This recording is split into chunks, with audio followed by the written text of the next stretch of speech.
Assalamualaikum warahmatullahi wabarakatuh. Pada kesempatan kali ini saya akan mencoba untuk membahas latihan soal matematika kelas 5 halaman 21 sampai dengan halaman 24 yang diambil dari buku Kurikulum Merdeka volume 1. Langsung saja untuk pembahasannya. Ada sebuah kawat panjangnya 8 meter dan beratnya 480 gram. Ditanyakan, berapa gram berat kawat per 1 meter? Ayo tuliskan hubungan antara 4 bilangan dalam diagram dan dalam tabel berikut ini. Perhatikan pada diagram terlebih dahulu, di mana pada diagram berat 480 gram, panjangnya adalah 8 meter. Kemudian, berapa beratnya apabila panjangnya adalah 1 meter? Sebelum kita lanjut untuk menyelesaikan, perhatikan pada keterangan berikut. Untuk membuat 8 menjadi 1, kita membaginya menjadi 8. Jadi, kita bisa mendapatkan jawabannya dengan 480 dibagi 8. 480 dibagi 8, yaitu 60. Dan demikian, untuk panjang 1 meter, maka berat kawat adalah 60 gram. Kita lanjutkan untuk soal berikut. Berapa gram berat kawat yang panjangnya 15 meter? Ayo jawab pertanyaan tersebut dengan menggambar diagram dan tabel berikut ini. Sebelum lanjut untuk menyelesaikannya, perhatikan apa yang disampaikan oleh siswa berikut. Kita tahu berat kawat per 1 meter dari soal nomor 1. Berarti kalau melihat soal nomor 1, berat 60 gram, panjangnya adalah 1 meter. Dan demikian untuk nomor 2 ini pun sama, yaitu berat 60 gram, maka panjangnya adalah 1 meter. Sekarang, berapa beratnya apabila panjang 15 meter? Untuk mengetahui berapa beratnya apabila panjang 15 meter, caranya yaitu 1 jadikan menjadi 15 dulu, dengan cara 1 dikali 15. Berikutnya 60 dikali 15. 60 dikali 15 yaitu 900. Dan demikian untuk panjang 15 meter, maka berat kawat adalah 900 gram. Untuk berikutnya yaitu soal nomor 3. Kita memotong kawat tersebut dan berat dari potongan kawat itu adalah 300 gram. Berapa meter panjang potongan kawat itu?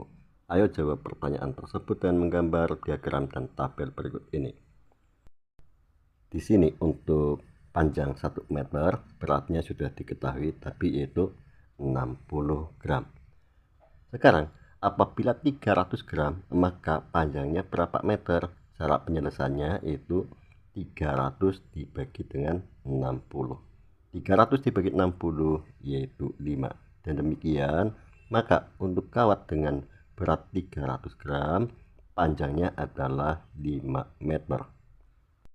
Selanjutnya, perhatikan pada keterangan kepadatan populasi dan berat per 1 meter disebut ukuran per kuantitas unit. Berikutnya yaitu nomor 4. Ayah dan kakak sedang memanen ketela rambat. Mereka mendapatkan 43,2 kg ketela rambat dari lahan seluas 6 meter persegi dan 62,1 kg ketela rambat dari lahan seluas 9 meter persegi. Ditanyakan, lahan manakah yang lebih banyak menghasilkan ketela rambat? Adapun untuk pertanyaan yang kedua, bandingkan kedua lahan, manakah yang menghasilkan lebih banyak ketela rambat yang dipanen per 1 meter persegi? Dari kedua pertanyaan tersebut, kita harus memahami bahwa untuk pertanyaan yang pertama yaitu hasil keseluruhan dari setiap lahan. Adapun pertanyaan yang kedua yaitu tentang hasil per 1 meter persegi dari masing-masing lahan. Perhatikan kembali pada pernyataannya, di mana untuk lahan pertama luas 6 meter persegi menghasilkan 43,2 kg. Adapun untuk lahan yang kedua dengan luas 9 meter persegi menghasilkan 62,1 kg. 43,2 kg dengan 62,1 kg itu lebih banyak 62,1 kg. Dengan demikian, maka lahan manakah yang lebih banyak menghasilkan ketela rambat? Yaitu lahan kedua, yang mana luasnya adalah 9 meter persegi menghasilkan lebih banyak ketela rambat.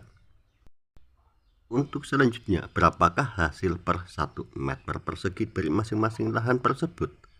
Untuk lahan yang pertama atau lahan ke-1, berat ketela rambatnya yaitu 43,2 kg, adapun luas lahannya yaitu 6 meter persegi. Bila demikian, maka untuk berat setiap 1 meter perseginya itu berapa kilogram? Untuk mengetahuinya, caranya yaitu 43,2 dibagi 6, di mana 43,2 dibagi 6 yaitu 7,2. Dan demikian untuk lahan 1 meter persegi, maka berat penghasilannya adalah 7,2 kg. Untuk berikutnya lahan yang kedua, di mana berat ketela rambatnya yaitu 62,1 kg, adapun luas lahannya yaitu 9 meter persegi. Bila demikian, maka untuk berat setiap 1 meter persegi itu berapa? Caranya yaitu 62,1 dibagi 9, di mana 62,1 dibagi 9 yaitu 6,9. Dan demikian, maka berat per 1 meter persegi untuk lahan kedua yaitu 6,9 kg. Setelah kita ketahui berat untuk masing-masing lahan setiap 1 meter persegi, di mana untuk lahan 1 yaitu 7,2 kg, lahan yang kedua 6,9 kg. Sekarang ditanyakan, manakah yang menghasilkan lebih banyak ketela rambat yang dipanen per 1 meter persegi? Untuk yang lebih banyak ketela rambat yang dipanen per 1 meter persegi tentunya adalah yang menghasilkan 7,2 kg, yaitu lahan ke-1. Untuk berikutnya nomor 5, ada 2 jenis permen. Permen jenis pertama seharga Rp12.000 berisi 10 permen. Adapun untuk permen jenis kedua seharga Rp10.400 berisi 8 permen. Ditanyakan permen jenis mana yang lebih mahal dan bandingkan harga setiap permen. Kita bandingkan terlebih dahulu untuk harganya. Untuk yang jenis pertama harga Rp12.000, banyak permen yaitu ada 10 buah permen. 12.000 dibagi 10 yaitu 1.200, dan demikian maka harga satu buah permen yaitu Rp1.200.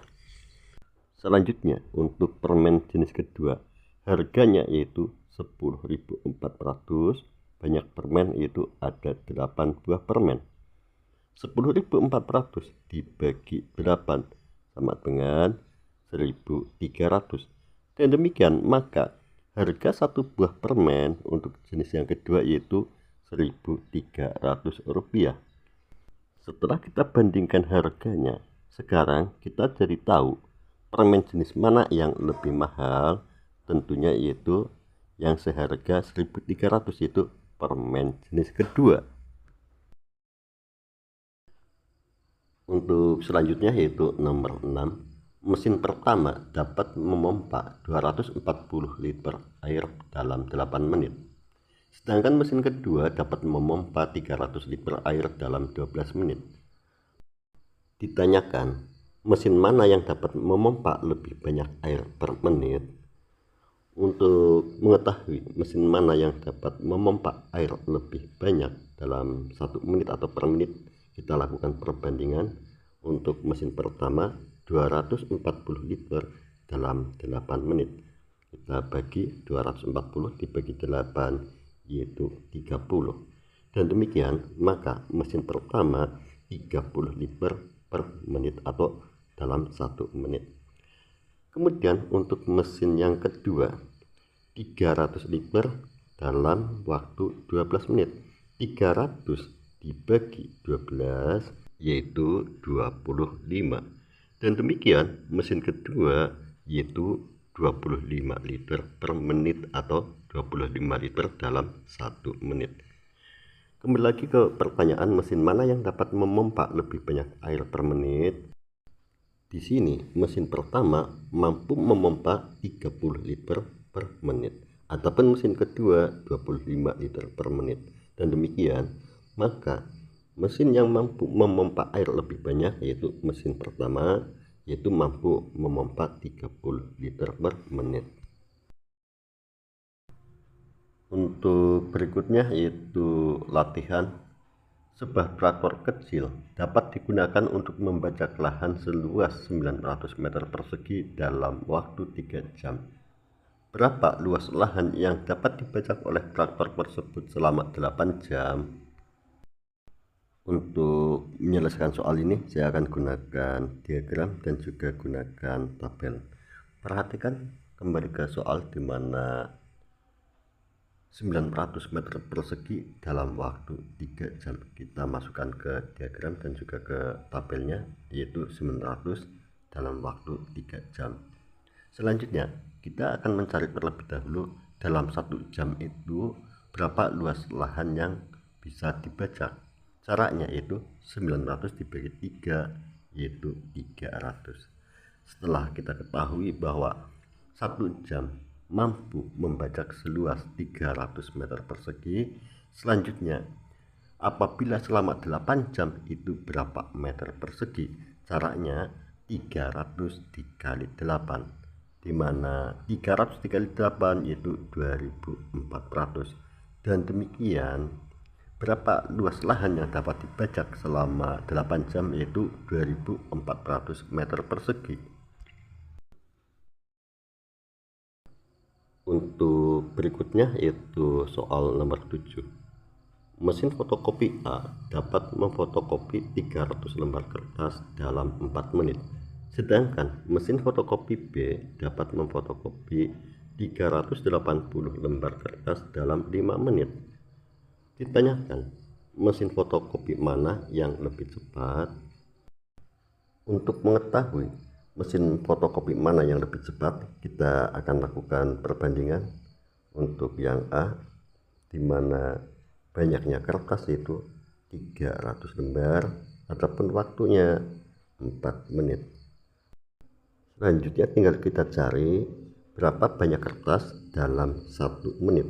Caranya yaitu 300 dibagi 4. 300 dibagi 4 yaitu 75. Dengan demikian, maka mesin A mampu memfotokopi 75 lembar per menit atau setiap 1 menitnya. Berikutnya untuk mesin fotokopi yang B, di mana yang B banyaknya kertas itu 380 lembar dalam waktu 5 menit. Sekarang apabila 1 menit itu berapa lembar? Caranya yaitu 380 dibagi 5 yaitu 76. Jadi untuk mesin B mampu memfotokopi sebanyak 76 lembar per menit atau setiap 1 menitnya. Kembali lagi ke soal, mesin fotokopi mana yang lebih cepat? Di sini mesin A yaitu 75 lembar per menit, mesin B 76 lembar per menit. Dan demikian maka mesin fotokopi yang lebih cepat yaitu mesin B. Untuk berikutnya ditanyakan berapa lembar kertas yang dapat difotokopi oleh mesin A selama 7 menit. Untuk mengetahuinya kita tambahkan kolom untuk tabelnya dan juga kita akan gunakan diagram yang di bawah. Perhatikan untuk mesin A 1 menitnya itu mampu memfotokopi sebanyak 75 lembar. Sekarang apabila selama 7 menit maka mampu menghasilkan berapa lembar? Caranya yaitu 75 dikali 7. 75 dikali 7 yaitu 525. Dengan demikian, maka untuk mesin fotokopi A selama 7 menit mampu memfotokopi sebanyak 525 lembar. Untuk berikutnya ditanyakan berapa menit waktu yang dibutuhkan oleh mesin B untuk memfotokopi sebanyak 1140 lembar kertas. Kita gunakan diagram dan juga tabel untuk menyelesaikan soal ini. Di sini 1 menitnya mampu memfotokopi sebanyak 76 lembar. Sekarang apabila banyak kertas adalah 1140 lembar, maka berapa menit waktu yang diperlukan? Cara penyelesaiannya yaitu 1140 dibagi 76. 1140 dibagi 76 yaitu 15. Dan demikian maka mesin B untuk memfotokopi sebanyak 1140 lembar kertas dibutuhkan waktu 15 menit. Untuk berikutnya yaitu menyelidiki pemanasan global menggunakan pengukuran per unit. Pemanasan global dapat menyebabkan berbagai masalah seperti kenaikan permukaan air laut dan masalah dalam produksi pangan. Salah satu penyebab pemanasan global adalah meningkatnya kadar karbon dioksida di udara. Selanjutnya, ayo temukan berapa banyak peningkatan kadar karbon dioksida di Jepang. Temukan juga berapa banyak peningkatan kadar karbon dioksida per orang. Tunjukkan hasilnya menggunakan diagram batang dan diagram garis. Baiklah, kita akan selesaikan terlebih dahulu untuk mengisi tabelnya. Berikut ini adalah tabel kadar karbon dioksida yang terdapat di negara Jepang. Pada tahun 1990, kadar karbon dioksida dalam 10.000 kg yaitu 114.400.000. Adapun untuk populasinya yaitu dalam 10.000 12.361. Sekarang ditanyakan kadar karbon dioksida per orang dalam kilogram.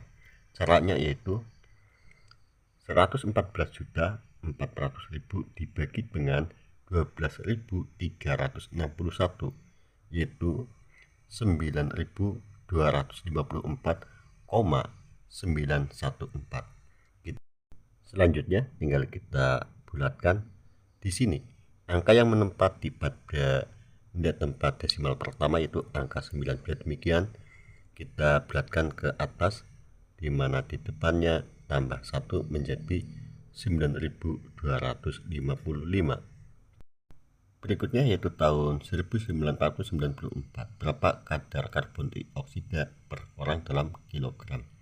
Caranya kita lakukan pembagian yaitu 121.400.000 dibagi dengan 12.527 yaitu 9.691,067. Kita bulatkan. Di sini angka yang menempati pada nilai tempat desimal pertama yaitu angka 0. Bila demikian, angka yang di depannya tetap yaitu 9.691. Berikutnya pada tahun 1998, berapa kadar karbon dioksida per orang dalam kilogram? Caranya yaitu 120 juta dibagi dengan 12.647 yaitu 9.488,416. Kita bulatkan. Di sini angka yang menempati nilai tempat pertama pada nilai tempat desimal yaitu angka 4. Karena 4 kurang dari 5, maka angka yang di depannya tetap yaitu 9.488. Untuk berikutnya pada tahun 2002, berapa kadar karbon dioksida per orang dalam kilogram? Caranya yaitu 127.900.000 dibagi dengan 12.749 sama dengan 10.032,159 dibulatkan menjadi 10.032. Berikutnya pada tahun 2006, berapa kadar karbon dioksida per orang dalam kilogram. Caranya yaitu 127.400.000 dibagi dengan 12.777 sama dengan 9.971,041. Kita bulatkan menjadi 9.971. Setelah kita masukkan data untuk kadar karbon dioksida per orang, selanjutnya diminta untuk menemukan berapa banyak peningkatan kadar karbon dioksida di Jepang. Untuk rentang tahun 1990 sampai dengan 1994 yang semula 114.400.000 menjadi 121.400. Melihat dari data tersebut, kita bisa tahu bahwa pada rentang tahun ini ada peningkatan atau kenaikan karbon dioksida yaitu sebesar 7 juta kilogram. Berikutnya untuk rentang tahun 1994 sampai dengan 1998 yang semula 121.400 menjadi 120 juta. Di sini berarti ada penurunan kadar karbon dioksida yaitu sebanyak 1.400.000. Berikutnya rentang tahun 1998 sampai dengan tahun 2002 yang semula 120 juta menjadi 127.900. Di sini terjadi kenaikan karbon dioksida yaitu sebesar 7.900.000. Untuk berikutnya rentang tahun 2002 sampai dengan 2006 yang semula 127.900 menjadi 127.400. Di sini ada penurunan karbon dioksida sebesar 500.000. Untuk selanjutnya diminta juga temukan berapa banyak peningkatan kadar karbon dioksida per orang. Tunjukkan hasilnya menggunakan diagram batang dan diagram garis. Kita akan membuat terlebih dahulu untuk diagram batangnya. Di sini untuk garis horizontalnya adalah untuk tempat tahun dan vertikalnya atau yang ke atas yaitu untuk karbon dioksida dalam bentuk kilogram. Dimulai dari tahun 1990, kadar karbon dioksida per orang yaitu 9.225 kg. Kemudian pada tahun 1994 kadar karbon dioksida per orang yaitu 9.691. Pada tahun 1998 kadar karbon dioksida per orang yaitu 9.488. Pada tahun 2002 kadar karbon dioksida yaitu 10.032 dan pada tahun 2006 kadar karbon dioksida per orang yaitu 9.971. Inilah diagram batangnya dari kadar karbon dioksida per orang. Untuk selanjutnya kita diminta untuk membuat diagram garis dari data karbon dioksida per orang tersebut. Kita mulai pertama yaitu pada tahun 1990 sebesar 9.225. Kita buat titik terlebih dahulu. Kemudian tahun 1994 sebesar 9.691, kita buat titik. Kemudian tahun 1998 sebesar 9.488. Kemudian tahun 2002 yaitu 10.032. Tahun 2006 9.971. Untuk selanjutnya tinggal kita buat garis yang menghubungkan titik-titik tersebut. Dan inilah diagram garis untuk data karbon dioksida per orang. Untuk berikutnya menentukan berapa banyak peningkatan karbon dioksida per orang tersebut. Mulai dari tahun 1990 sampai dengan 1994 yaitu semula 9.225 menjadi 9.691. Di sini ada kenaikan sebesar 466. Berikutnya dari tahun 1994 sampai 1998. Semula 9.691 menjadi 9.488. Dengan demikian ada penurunan data karbon dioksida per orang sebesar 203. Berikutnya dari tahun 1998 sampai tahun 2002. Semula 9.488 menjadi 10.032. Di sini ada kenaikan sebesar 544. Untuk berikutnya tahun 2002 sampai dengan tahun 2006 yang semula 10.032 menjadi 9.971. Di sini ada penurunan sebesar 61. Berikutnya nomor 9. Diagram berikut menunjukkan kadar karbon dioksida per orang di beberapa negara. Apa yang dapat kamu amati? Diskusikan jawabanmu dengan teman-temanmu. Berikut hanya untuk contoh saja.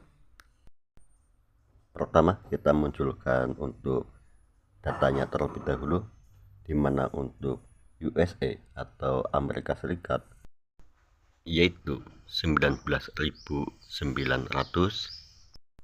Kemudian untuk karbon dioksida negara Rusia yaitu 11.000. Kemudian untuk Jerman yaitu 10.000. Berikutnya untuk Jepang yaitu 9.900. Kemudian juga atau United Kingdom atau Inggris yaitu 9.500, dan terakhir yaitu China 4.000. Dari data tersebut kita bisa melihat pertama data tertingginya yaitu USA atau Amerika Serikat dan terendahnya adalah China. Berikutnya juga kita bisa melihat selisih tertinggi dengan terendah, di mana selisihnya yaitu 15.900. Kemudian selisih paling kecil atau paling pendek yaitu antara negara Jerman dengan negara Jepang, di mana selisihnya yaitu 100. Demikianlah apa yang bisa saya sampaikan. Semoga bisa dipahami dan bermanfaat. Cukup sekian. Wassalamualaikum warahmatullahi wabarakatuh.